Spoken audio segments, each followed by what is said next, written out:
El español es la lengua materna de casi 500 millones de personas,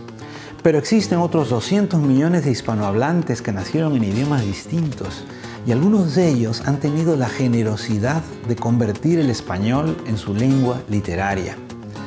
Si el irlandés Samuel Beckett escribía en francés y el ruso Vladimir Nabokov lo hacía en inglés, tal como el coreano Byung-Chul Han escribe en alemán y el griego Theodor Kalifatides escribe en sueco, en español tenemos el honor de contar con una escritora como la checa Monika Zgustová, quien nació en Praga en 1957. La República Checa, que en la Edad Media fue el Reino de Bohemia, que tuvo un rey español, Fernando I de Habsburgo, que formó parte de dos imperios, el sacrogermánico y el austrohúngaro, y que padeció invasiones alemanas y rusas, siempre ha sido un país multicultural, con grandes autores en lengua checa como Jaroslav Hašek y Karel Čapek, o en idioma alemán como Franz Kafka. Y así como el checo Milan Kundera decidió que el francés fuera su lengua literaria,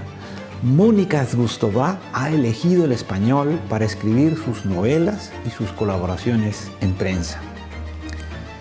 En realidad, Monika Zgustová podría haber escogido el ruso, porque ella misma es la traductora al castellano de Anna Akhmatova y Marina Tsvetaeva, así como de Bohumil Hrabal, Václav Havel, Jaroslav Hašek y otros clásicos checos. Pero lo cierto es que tras instalarse en Barcelona en la década de los 80, Monika Zgustová fue poco a poco asumiendo el español como su lengua literaria y desde que rompió el siglo XXI ha publicado La mujer silenciosa, La noche de Valia, Las rosas de Stalin, Un revólver para salir de noche y Jardín de invierno, Vestidas para un baile en la nieve y Nos veíamos mejor en la oscuridad, todas escritas originalmente en castellano.